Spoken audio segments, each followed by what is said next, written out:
Hey, salut les Sagittaires, c'est Delphine. On se retrouve aujourd'hui pour votre guidance mensuelle de mois de janvier 2024. J'espère que vous allez toutes et tous très bien, évidemment. On va donc aller jeter un petit coup d'œil à vos messages pour cette rentrée de janvier dans les thématiques émotionnelles, sentimentales, ce qui vient chatouiller notre cœur, le professionnel, le matériel et enfin un petit message complémentaire pour vous les Sagittaires, signe solaire, ascendant, lunaire, vénusien du zodiaque, en gardant comme toujours à l'esprit que c'est une guidance générale. On prend donc le ou les messages s'ils résonnent et on les laisse tout simplement à un autre ou une autre Sagittaire dans le cas contraire. On va aller chercher vos messages avec l'oracle des miroirs et l'oracle des fées de Mademoiselle Lenormand. On va laisser l'oracle G se reposer un petit peu. Il a bien travaillé en 2023, donc on va le laisser se reposer un petit peu. On va le reprendre, ne vous en faites pas, je l'adore. Je sais que vous l'aimez aussi beaucoup. Bref, donc j'en profite aussi de cette introduction pour vous signifier que j'ai mis en ligne les guidances semestrielles pour donc les 6 prochains mois de janvier à juin. Si jamais vous ne les avez pas visionnées, je vous invite à aller jeter un coup d'œil si vous êtes curieux de voir un petit peu les 6 prochains mois. Allez, on est parti les Sagittaires pour ce mois de janvier. Qu'est-ce qu'on a? Alors, les Sagittaires, on commence avec une énergie, voilà, pas des plus joyeuse, vous vous en doutez, l'énergie de la culpabilité. Alors, qu'est-ce qui se passe, les Sagittaires? Est-ce que vous culpabilisez vous-même? Est-ce qu'on vous montre du doigt comme on le voit sur cette carte? Est-ce que quelqu'un cherche à vous culpabiliser? C'est pas impossible, un cas comme dans l'autre, on nous parle voilà, de culpabilité. On s'en veut de quelque chose où tu devrais t'en vouloir, d'avoir fait ceci, d'avoir fait cela. Alors, qu'est-ce qui se passe? Qu'est-ce que vous avez fait, les Sagittaires? Qu'est-ce qui se passe? Vous avez pris une décision, et aujourd'hui on s'en mord les doigts. Qu'est-ce qui se passe? Qu'est-ce qui se passe? Qu'est-ce qui se passe? Allez, tac, on y va. Dos de deck, nous avons la clairvoyance. Vous avez la carte de la voyante. La clairvoyance, la lucidité, la clairvoyance sur une situation. La lucidité, on est lucide sur la décision qu'on a prise. D'accord? Si culpabilité il y a, c'est qu'on a pris une décision. Automatiquement. Vous avez dû prendre une décision et aujourd'hui, est-ce que voilà, ça nous pèse sur la conscience? Est-ce qu'on cherche à vous culpabiliser, comme je vous disais? En tout cas, la clairvoyance, on est lucide sur cette situation. Allez, qu'est-ce qui se passe? Sagittaire, janvier 2024. L'encre, l'enracinement, l'ancrage, la stabilité, ça fait référence à un ancrage. Alors, l'ancrage, il peut être au niveau émotionnel, sentimental, il peut être au niveau professionnel, il peut être au niveau matériel. On a pu prendre la décision de vendre la maison. D'accord, on a vendu la maison et aujourd'hui on se dit, est-ce que j'ai bien fait? Ou alors est-ce que les enfants essayent de nous faire culpabiliser? Oui, t'as vendu la maison, je vois plus mes copains, je vois plus mes copines. Vous voyez, c'est des exemples, Ça reste des exemples. Des fois, ça vous parle. Des fois, ça va vous parler un petit peu moins. C'est normal. Derrière, nous avons les nuages. Un petit peu de confusion, un petit peu de doute. La bonne nouvelle avec cette carte, c'est que doute et confusion, oui, vous pouvez avoir. Mais lumière sera faite sur ces doutes. C'est une carte passagère. Les doutes et cette confusion, ça va être passager. On va pas douter longtemps. D'accord, ça va être rapide. Alors... on doute d'avoir pris la bonne décision, voilà, et on culpabilise en se demandant j'aurais peut-être pas dû, mais si vous êtes lucide sur cette décision, les Sagittaires. On y va, c'est parti, thématique émotionnelle, le rêve, le boomerang et la jalousie. Alors, les Sagittaires, on démarre avec la carte du boomerang. Le boomerang, c'est le retour d'une situation qu'on a semée. Il n'y a pas grand-chose qui arrive par hasard. Généralement, si quelque chose vient vers nous, c'est qu'on a lancé un petit caillou, on a fait quelque chose pour que ça nous revienne. On a donné une impulsion et les choses reviennent à nous.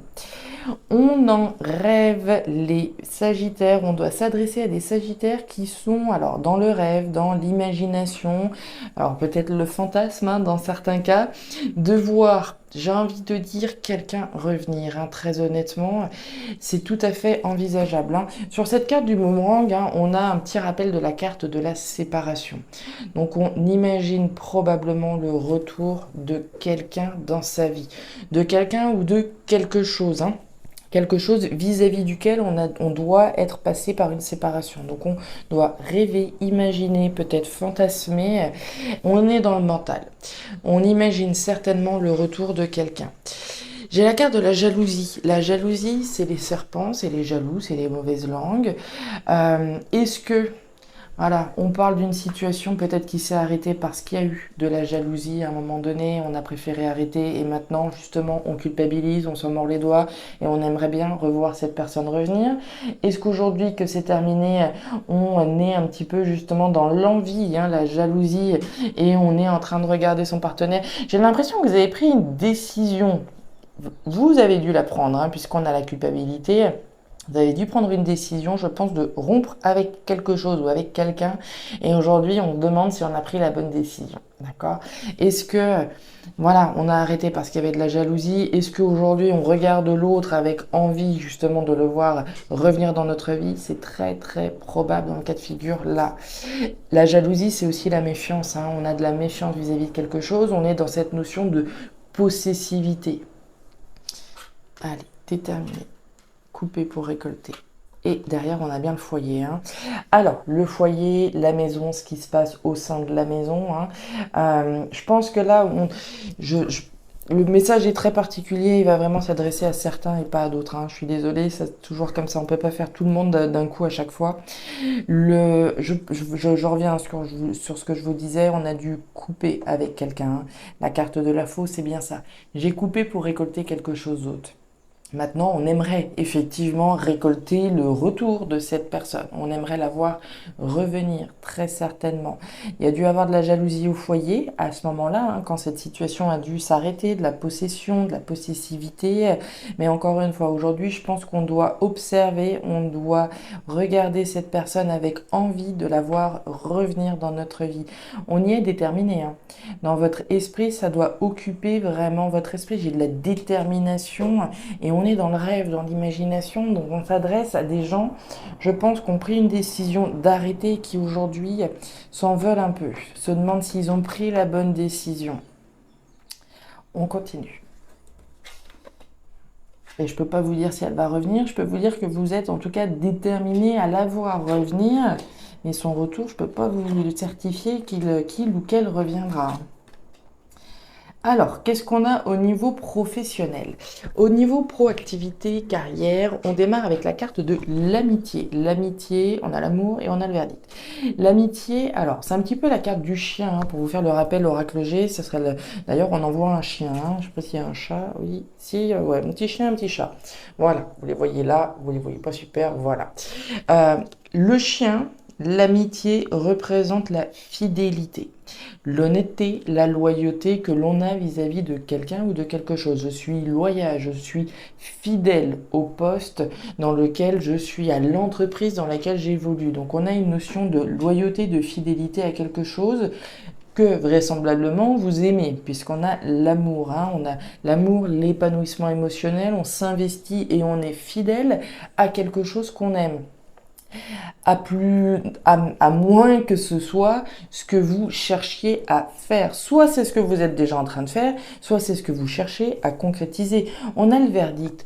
Le verdict, c'est la décision formelle. Je prends une décision solennelle dorénavant de rester là où je suis. À ce moment-là, on pourrait imaginer qu'un verdict est rendu pour vous de rester dans une entreprise. Reconduction d'une période d'essai pour aller donc voilà sur un nouveau CDD, voire un CDI derrière. Il y a cette notion de fidélité, de loyauté à quelqu'un, à quelque chose.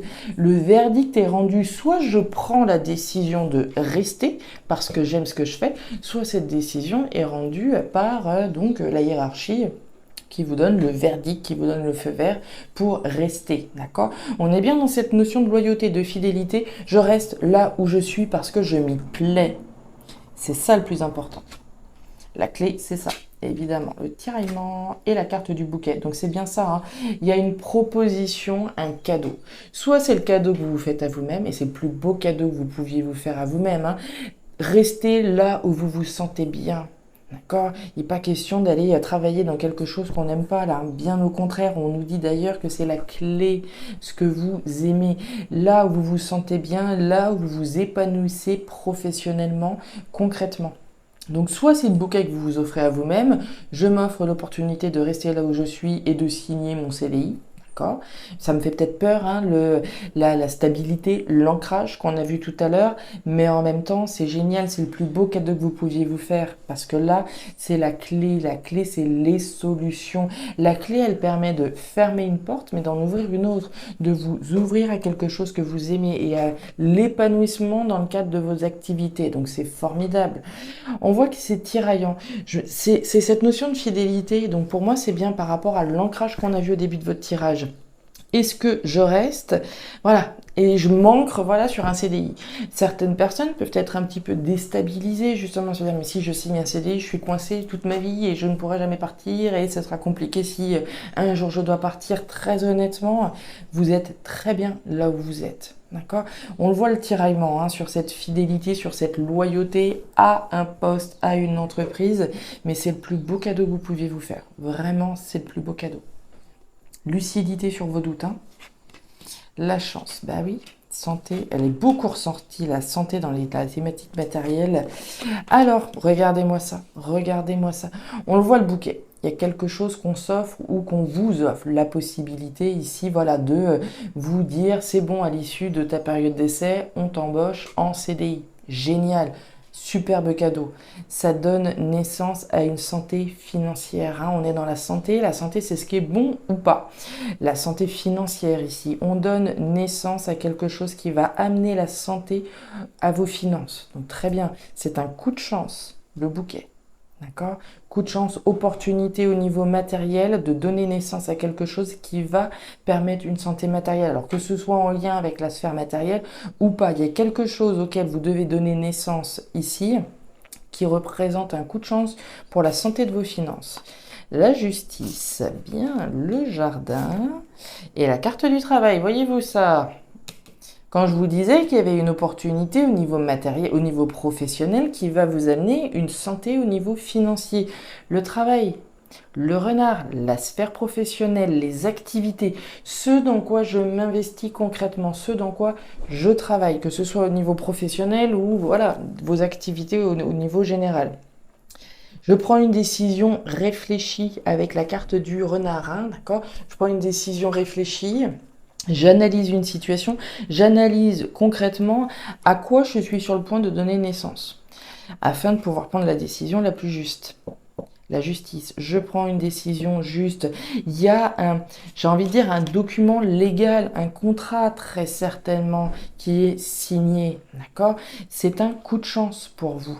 Un véritable coup de chance pour votre santé et aussi pour la santé de votre entourage, de votre famille. Très certainement, on a l'entourage, hein, avec la carte du jardin, c'est les gens qui gravitent autour de vous.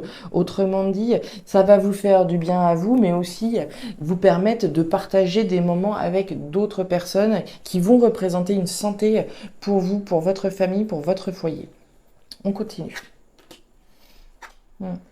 C'est sûr, à partir du moment où on est à l'aise financièrement, où on a une santé au niveau financier, on peut se permettre, voilà, de passer plus de temps à l'extérieur, de passer du temps avec ses amis. S'il y a une sortie culturelle, on n'est pas en train de se dire, bah non, mais ça va être dur à la fin du mois, vous voyez. Et par ailleurs, même au sein de votre famille, au sein de votre foyer, on est plus à l'aise. Tout ça, ça ramène la santé, ça fait ça fait du bien au moral et ça fait du bien aux finances automatiquement. Donc vraiment, je vous dirais de sauter sur l'occasion et même si ça peut être tiraillant à cette décision, voilà, de rester fidèle au poste, c'est vraiment une belle opportunité que vous vous offrez. Alors, le petit message complémentaire pour mes petits sagittaires, on démarre avec la carte du retard. Le retard, quelque chose qui a mis du temps, hein, ce serait un peu l'escargot, hein, quelque chose qui traîne, quelque chose qui met du temps. Très bien. Qu'est-ce qui prend du temps? Les Sagittaires, de passer à l'action, d'agir, de dire quelque chose à quelqu'un éventuellement, hein. Alors, on va pouvoir voir, je pense, rapidement un lien avec ce qui se passe au niveau émotionnel. On a attiré quelque chose à soi. En fait, ces deux cartes-là, c'est pareil, les Verseaux avaient ça il y a un instant. Le miroir magnétique, c'est une carte très importante. Le miroir magnétique, en fait, pour faire simple, c'est votre posture. J'attire ce que je vibre. Si j'attire, voilà, la mélancolie, la tristesse, l'isolement, évidemment, je ne vais pas attirer le succès, la joie et l'abondance. D'accord?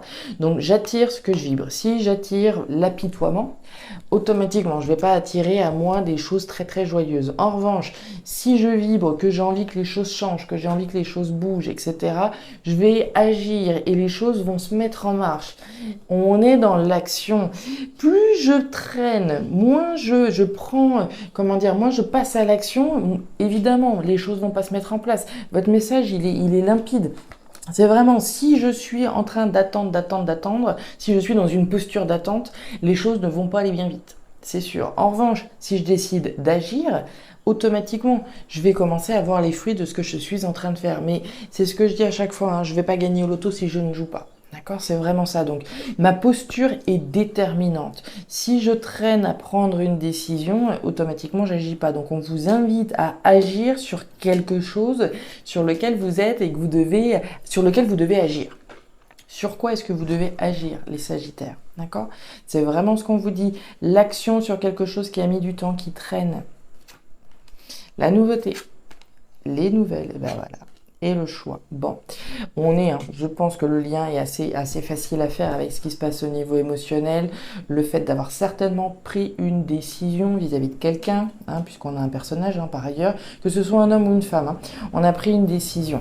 D'accord? Ce que je vous disais tout à l'heure, hein, pour moi, sur la partie émotionnelle, on s'est adressé à des personnes qui ont dû prendre la décision de rompre, de se séparer de quelqu'un et qui aujourd'hui se demandent, voilà, sont un petit peu dans la culpabilité et la confusion et avoir envie peut-être de voir cette personne revenir à nous, le rêve, etc. On a pris une décision, mais on vous demande aussi d'agir, de ne pas rester dans les rêves et dans l'illusion et dans le fantasme, mais d'agir et d'envoyer un message. Si vous voulez voir une personne revenir, si vous culpabilisez, vous dites voilà, j'aurais peut-être pas dû et finalement et ceci, là le conseil c'est de vous dire ok, action, agis, envoie un message, fais quelque chose, mais ne pas rester dans cette situation-là, d'accord?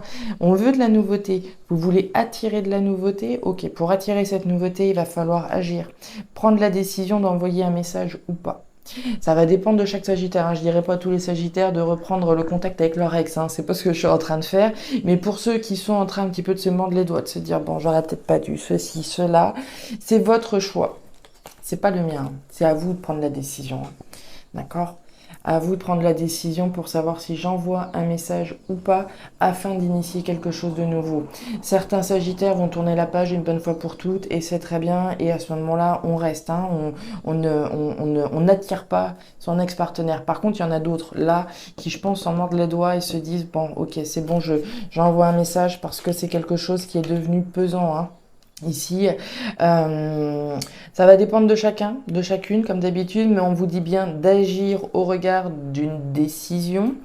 On voit qu'on attend. Alors, soit vous attendez des nouvelles de quelqu'un, soit c'est vous qui tardez à envoyer un message. D'accord? Mais dans les deux cas, on va vous demander de passer à l'action. Si vous attendez des nouvelles de quelqu'un, là, on vous dit de ne pas attendre et de passer à l'action, ou en tout cas de choisir qu'est-ce que vous voulez faire.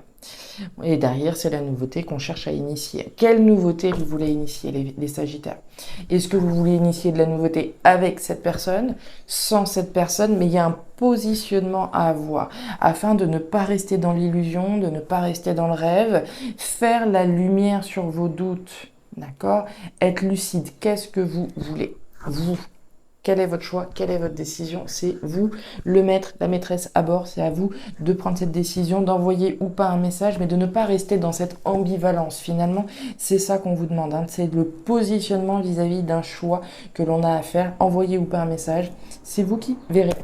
Voilà les Sagittaires, les messages que j'avais pour vous pour ce mois de janvier. Très joli au niveau pro matériel, en tout cas une belle opportunité que je vous invite vraiment à saisir s'il y a quelque chose là qui vient, l'opportunité de signer quelque chose sur le long terme. Allez-y, on l'a eu l'encre tout à l'heure, ça va être bon pour vos finances, bon pour votre carrière, vous allez vous épanouir dans vos activités, donc j'ai envie de dire royal, royal. Maintenant au niveau émotionnel, on voit que c'est un petit peu plus compliqué, il y a des choix à faire, des décisions à prendre. Couper ou pas définitivement, c'est vous qui prendrez cette décision. Les Sagittaires, si ces messages ont résonné comme d'habitude, n'hésitez pas à me faire un petit retour en commentaire, je serai ravie de vous lire bien entendu. Si vous souhaitez aller plus loin, je vous invite à aller jeter un œil à votre signe ascendant lunaire, vénusien, de façon à avoir un tirage qui soit un petit peu plus personnalisé à votre situation particulière. Enfin, si vous souhaitez, vous pouvez me contacter à guidance-de-delphes@gmail.com pour une guidance particulière. Je vous souhaite un excellent mois de janvier 2024 et le meilleur pour la suite. Prenez grand soin de vous. Au revoir.